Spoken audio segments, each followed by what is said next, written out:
నాలుగో రోజు ఒక నిజమైన ప్రశ్నను లోతుగా పరిశీలిద్దాం. అసలు నేనెందుకు ఖాళీగా ఫీల్ అవుతున్నాను? నా జీవితంలో అన్నీ ఉన్నట్టే ఉన్నాయి, కానీ ఎందుకు లోపల ఖాళీగా అనిపిస్తుంది? చక్కని నవ్వు ఉంది, ఫోన్ ఉంది, చుట్టుపక్కల స్నేహితులు ఉన్నారు, కానీ హృదయంలో మాత్రం ఒక తెలియని వెలుతుంది. ప్రసంగి 3వ అధ్యాయం 11వ వచనంలో, దేని కాలమందు అది చక్కగా నుండినట్లు సమస్తమును ఆయన నియమించి ఉన్నాడు. ఆయన శాశ్వత కాల జ్ఞానమును నరుల హృదయం అందుంచి ఉన్నాడు, కానీ దేవుడు చేయ క్రియలను పరిశీలనగా తెలుసుకుంటకు అది చాలదు. అంటే మన హృదయం తాత్కాలిక విషయాలతో పూర్తిగా నిండిపోదు.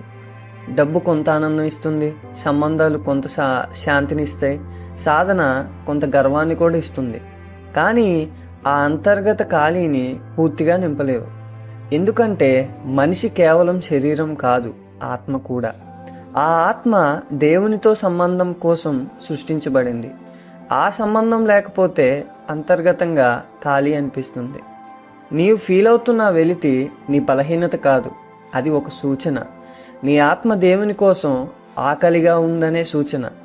ఆ ఖాళీని మరింత వినోదంతో నింపడానికి ప్రయత్నించుకో. దేవుని సన్నిధిలో నింపటానికి ప్రయత్నించు. ప్రార్థనతో ప్రారంభించు, వాక్యంతో కొనసాగించు, సంబంధంతో బలపడు. ఇవాళ సత్యం ఇదే. నీ హృదయం ఖాళీగా ఉందని సమస్యగా ఫీల్ అవుతున్నావా? ఇది దేవుడు నీ కొరకు తెరిచి ఉంచిన ఒక చక్కని అవకాశం. కాబట్టి దీన్ని ఉపయోగించుకొని దేవునితో తిరిగి జత చేయబడదు.